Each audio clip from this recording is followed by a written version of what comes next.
You guys ready for a jog? Anybody want to go running? No one? No one? Thank you guys so much for being here. They're already up here, but I would like to introduce. Oh, we're not starting the Q&A yet. We're gonna make small talk instead. We're still saying hello. Thanks for staying, guys. We will not talk. Did you guys enjoy it? Oh, it started now.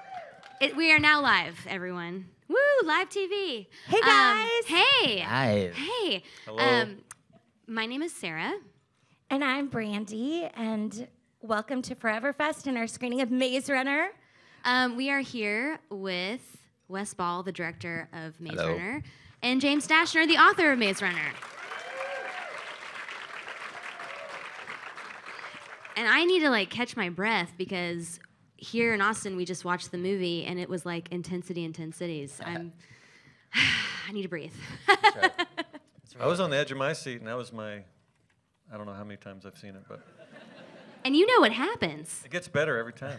That's good. And it was your family's first time seeing it with you tonight, too, right? Yeah, today was pretty special. My family's here, and they saw it. They're waving over there. Hi, guys. So they saw it for the Hello. first time Right. today, and I'll admit I shed a few tears having them with me today. So it was pretty awesome.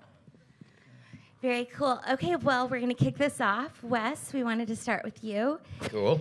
Can you tell us how you came to be involved with the project and get started with it? Yeah, so I got started because I made a little short called Ruin. It was this little animated kind of action short that I made, and right, I got a fan over Got some there. applause. And so I kind of did the bottled water tour of Hollywood off of that short, and I wound up at Fox, and they were interested in kind of my plans for the larger story of Ruin. And at one particular, well, it was interesting because when I was talking to them, I had made the thing for a big screen. I made it for full surround sound. I made it in stereoscopic 3D, and I had never seen it that way. I'd only seen it on my computer screen. And so they were very nice and said, "You got to come back, and we'll put it up in the big theater on the Fox lot, and we'll make a big thing out of it." So they invited a bunch of producers out, and I got to see my little short on this massive thing, the way it was supposed to be seen, with all this great sound and in stereo and everything. And then it was after that screening, they kind of pulled me aside, and one of the junior executives at the time, she's now a full executive over there, her name's Daria, she gave me this little book and said, Maze Runner, and she said, take this home, read it, and tell us what you would do with it. And so I immediately read it, and immediately a shot popped in my mind, and I went in and grabbed all my old assets for Ruin and made this little tiny concept image using all the, because it's very similar kind of textures, just overgrown concrete and stuff like that. So I made this one little special image that for me just kind of unlocked the movie for me, the tone, the kind of vibe, the kind of the grittiness of it all. And I kind of showed them what that little piece of artwork along with a few others I had made, told them what I would do with the actual, with the script, and then they said, great, you're our director, let's do this. And from there it was... That sounds easy. Wow. Yeah. Yeah, anybody could have done it. He got Right. Yeah. And to little cherry on the top, 2 days later after that, I actually sold Ruin to them too. So that's in progress too. So it was like a dream come true. I hit the lottery for sure. Twofer. Yeah, crushed it.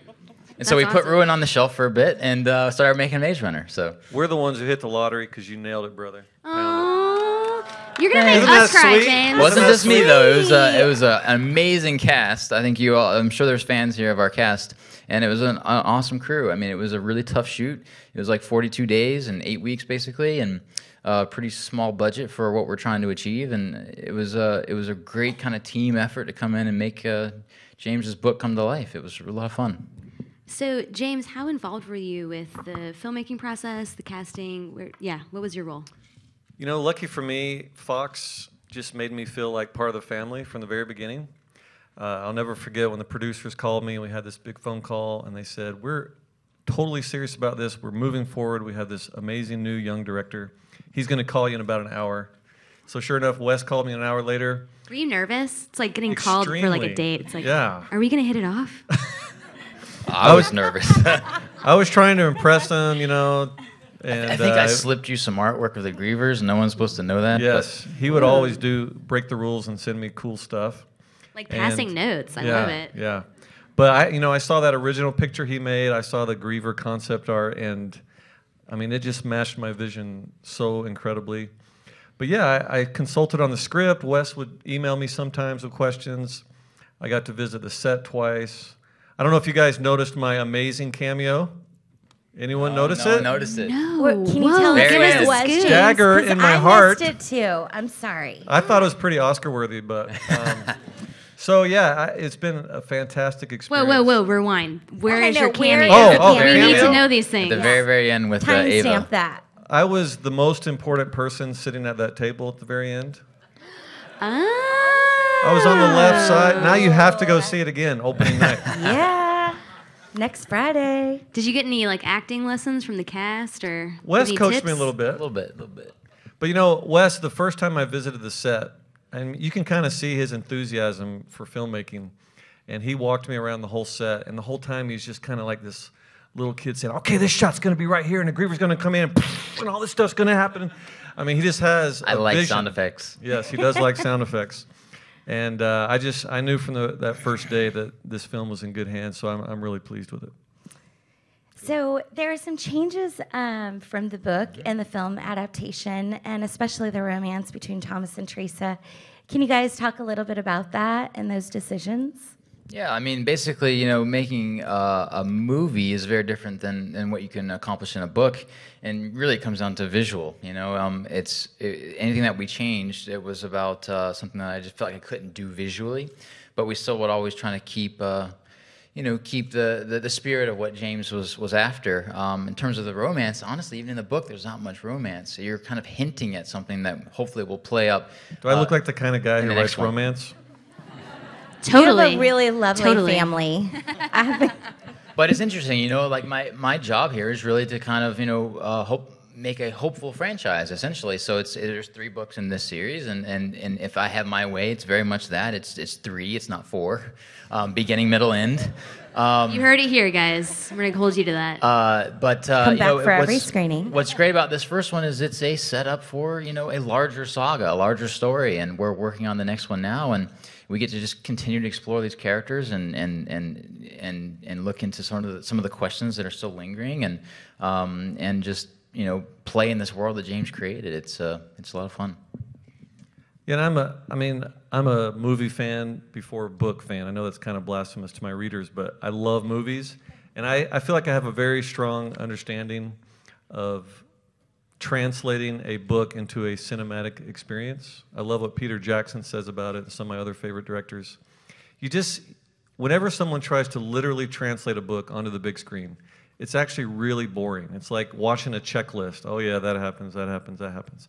So I was thrilled. I wanted this movie to be a way for people to experience the story in a new way all over again for the first time, but be very true to the spirit of the book and the characters, and I just think they nailed it.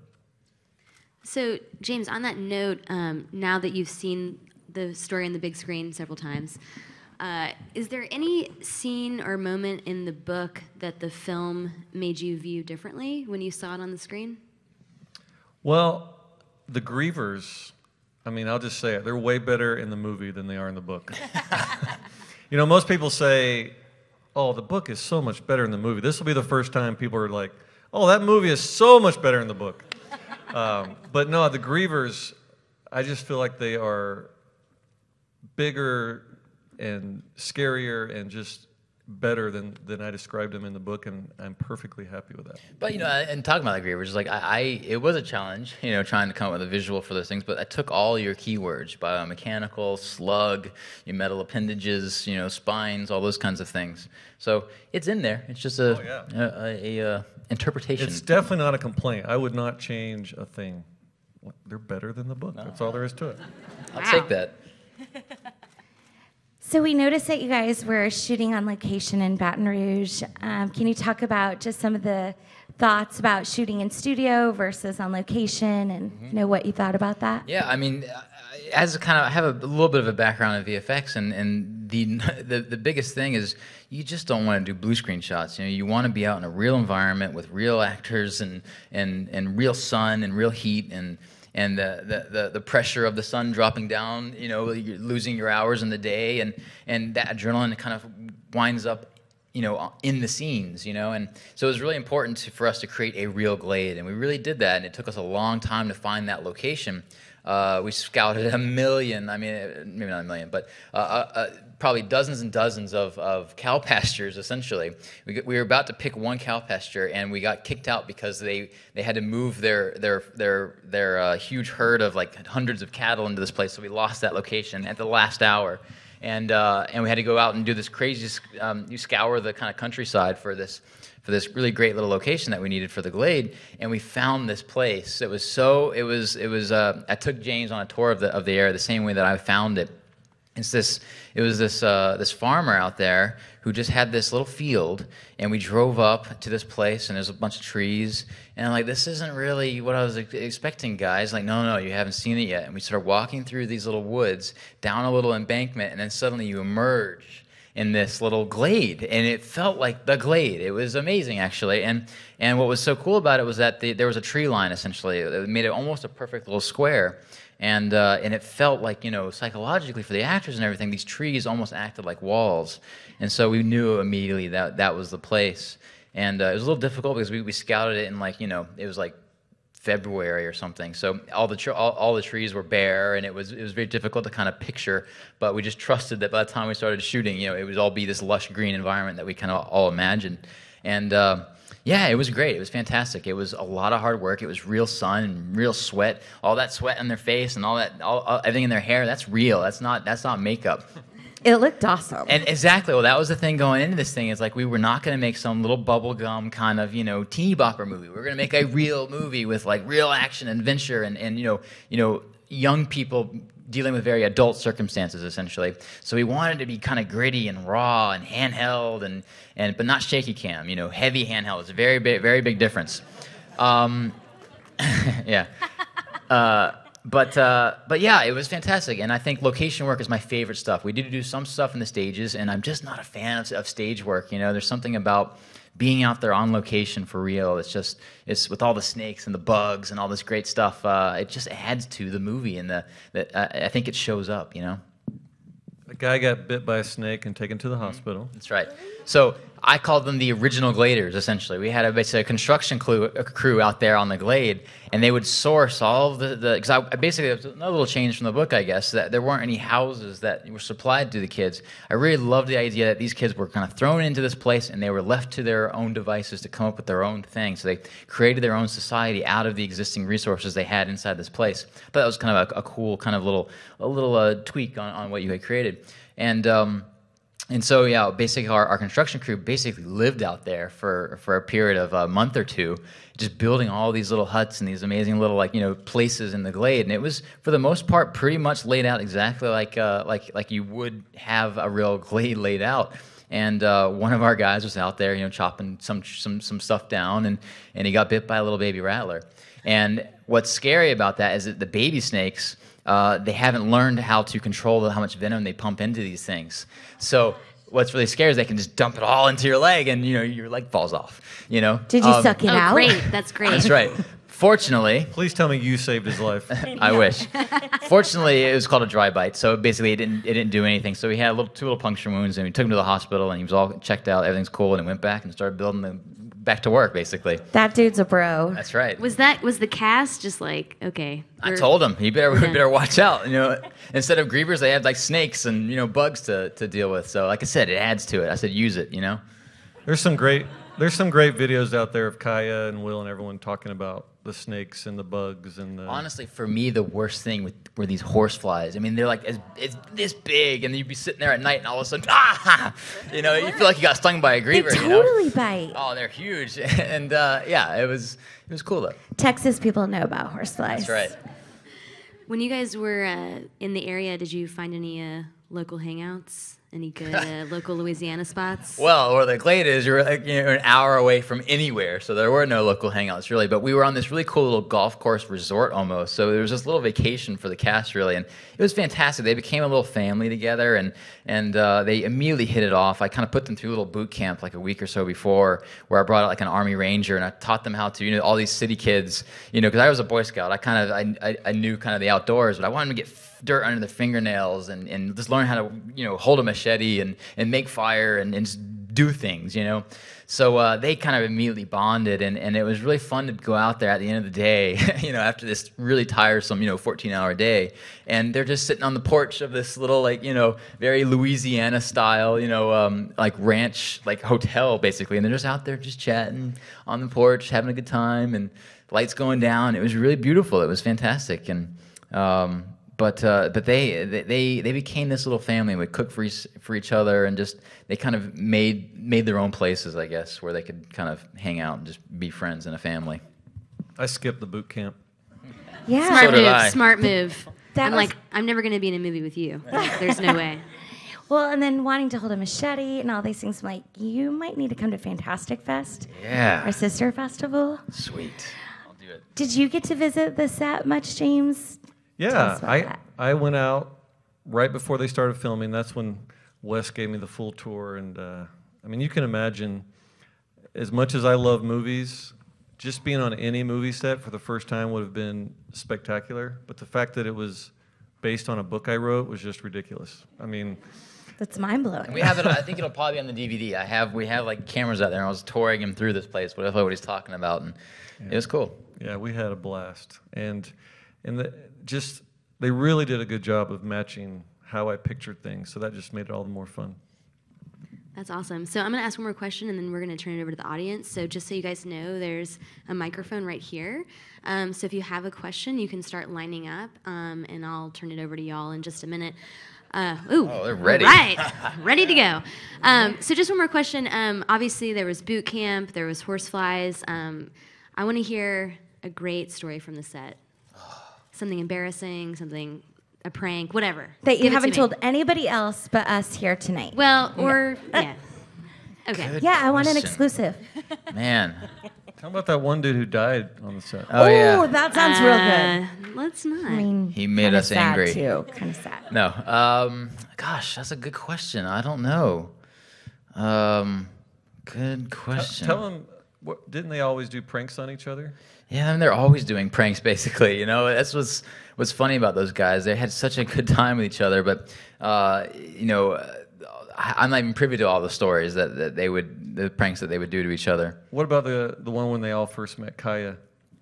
Yeah, the funny thing about Kaya is she's a very tough girl. She's stronger than most of the guys. And they all talk about how the first time that they met her, where they're out throwing a football or something like that, and there's this girl in a leather jacket, and very kind of exactly just this tough chick, and they kind of they throw the football to her, and she's catches it one hand, and just chucks it back, and yeah, it was cool. I'll have to think about whatever kind of story. Okay, we'll come back. I'll come back to it. I'm sure something will come to when you think of it, let us know tonight before we leave. Yeah. Okay. The So let's pressure's turn on. over to the microphone. If you guys that have questions could do me a favor and say your name. And then because we want to answer as many questions as possible, please keep your questions short. If that would be great. Okay. And make them real questions, please. No pressure. You can move it Is the down. You have to be microphone really on? tall. You're disqualified. Is it on? Oh, we're gonna get it turned on real quick. Or else just speak really loudly. No, we need it on. Hey, yeah, there we one, go. two. There we go. Hi, I'm Abby. Hi, Abby. Hi, Abby. I loved your books so much. I read all of them. Thank you. So, how did you come up with the concept for The Maze Runner? The Maze Runner, I think it was starting to develop way back when I was a kid, and I saw the movie The Shining, which I'm sure most of you have seen. Yes, I was a kid You've seen watching that, right, The Abby? Shining. I haven't. And It's terrifying. it scarred me for life. But at the end of it, this crazy dude's chasing his son through a maze, this big garden maze, and it's snowing. It's one of the greatest, creepiest scenes I've ever seen. And mazes have always fascinated me. I love going to corn mazes. There's just something about them. And then Lord of the Flies. I had to read that in high school, and I absolutely loved that book. And then I also loved the TV show Lost. And I think it was about season 2 when I was writing Maze Runner. And I think you can see the influence of all that in Maze Runner, and it just kind of all came together. I love all those inspirations. Except the Grievers are way cooler than the smoke monster. Let's be honest. Thank you, Abby. Thank you. All right, who's next? Hi, I'm Grace. Hi, Grace. Hello, Grace. My question is, why was the spelling of Wicked changed for the movie? Oh boy. Oh. Let me answer it because you always get the. Go ahead. People always beat you up about that. I'll take it. I have absolutely zero problem with that because visually, WCKD just looks cooler. When it's stamped on a box, it looks something like a corporate logo or something. It still stands for the same things. I just think it was a good move. Yeah, I mean, it was one of the first changes that popped in our heads, honestly. I blame one of my friends who kind of offered the idea, essentially. But I just felt it was more interesting, I thought there was something a little less cute about it, It felt a little more mysterious in a way, but who knows? I think in the visual medium, the more subtle you can be, it's better, In the books are just different, and on the big screen. That was one of the first things that kind of leaked out, and there was an uproar, from the fans, and I was like, oh crap, and I was like, maybe I shouldn't have changed that, but yeah, I think it like James says, it still says Wicked, it's still all the same stuff, it's just visually a little different, I suppose. Great. But if you notice, when I do put the stamp in there, I do put these little slices down the middle, so it looks like there's eyes. Grace, are you cool with the change? Yeah. She's All cool right, with thanks, it. Grace. It was awesome. Grace approves. It's good. Anything's good. All right, who's next? I'm Emma, and was it Hi, Emma. how hard was it choosing the different scenes for the movie from the book? To what?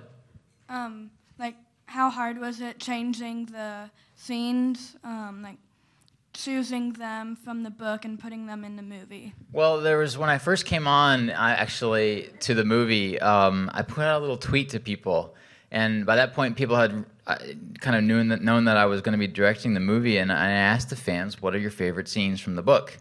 Just to make sure that I was already a fan of the book, so I knew the key scenes that people would want to see, but I wanted to make sure. So, all the scenes I think or most of the scenes at least that fans are expecting from the book are in this movie, in some shape or another, And the hard part after that was just figuring out how to execute those scenes so that there's a sense of momentum that you need for a movie. That there's a thing about the shape to essentially sequences and scenes and how you kind of keep people on the edge of your seat and create this kind of roller coaster experience that we wanted to have.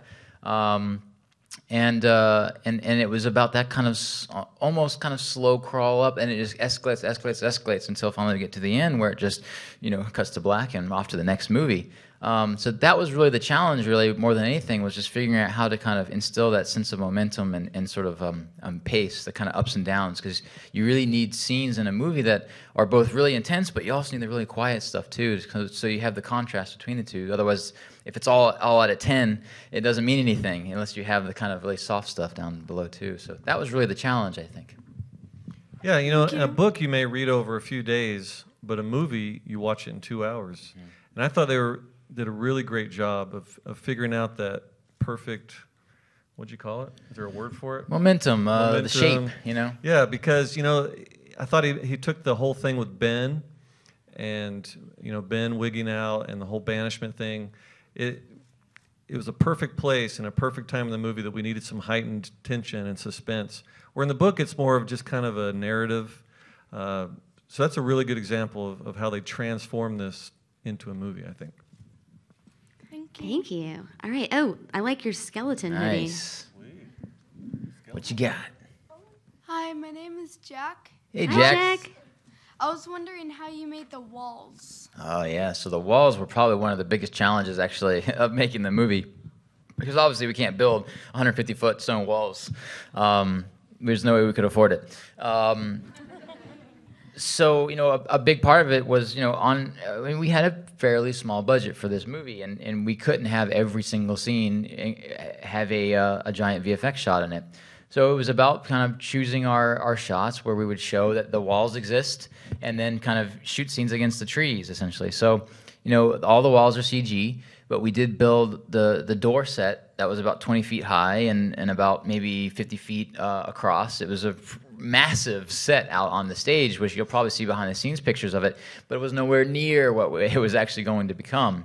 So yeah, the walls were interesting, you know, and when I came up with the design of them being sort of like these columns essentially, rather than just one smooth wall, it created a little bit of a challenge because there's sort of texture and shape that we have to deal with. But again, that's where where I mentioned earlier with the idea of the tree line essentially that kind of guides where the wall goes. It gave us all a frame of reference for where those walls were going to fit in, and then we just slipped the walls behind in visual effects. And you know, I should thank my VFX crew, you know, from everyone at Method Studios. You know, I think they did a really stellar job with what we had to kind of work with, and you know, Sue Rowe and Eric Brevig and the whole team over there at Method. I think they did a really good job.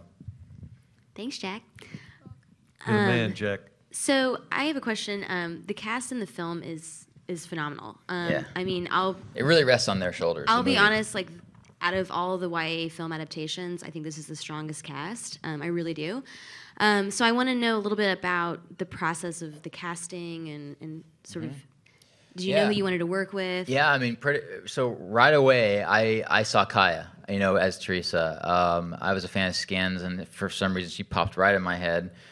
So when I came on, I told the studio I wanted Kaya, and I also wanted Will as Gally because I knew he was a good actor, but it was those eyebrows, man. He's like, he's the perfect, you know, guy. But what's so funny about Will is that he's probably the antithesis more than any other character in the movie too. The character he plays, he is the sweetest, nicest guy you will ever meet on the planet, and he plays this kind of antagonistic, you know, kind of bully character. So those two were immediate for me, and then after that, it was just, you know, I think James, you had a very distinct kind of, you know, description of who these characters were, and it was just about finding people that kind of fit that, but were also good actors. That was the first thing that we talked about with me and Denise, our casting directors. We're looking for good actors first and faces second. If that makes sense? And so that's when we found Ki Hong, and we found Amel to play Albie, and then Thomas Brody Sangster was fantastic in the movie. You know, he's probably a little different than what you described in the book, but I think you know, he's such a good actor, and the challenges he was given in the movie, which is a lot of exposition essentially, he delivers it so fluently, and it's probably the accent too. There's something about that accent you can just listen to, you know, read a phone book or something. And then, you know, Dylan was the last person we cast. Yeah, that was, you know, obviously it was our star, you know, and who was going to be our Thomas was the big kind of stressful thing, and I saw a lot of Thomases, and fortunately, you know, I found Dylan, who, thank God, because I mean the guy's fantastic. James, like, out of all of them, is there, not to pick favorites, but is there one that really, when you saw, you were like, this is exactly what I pictured?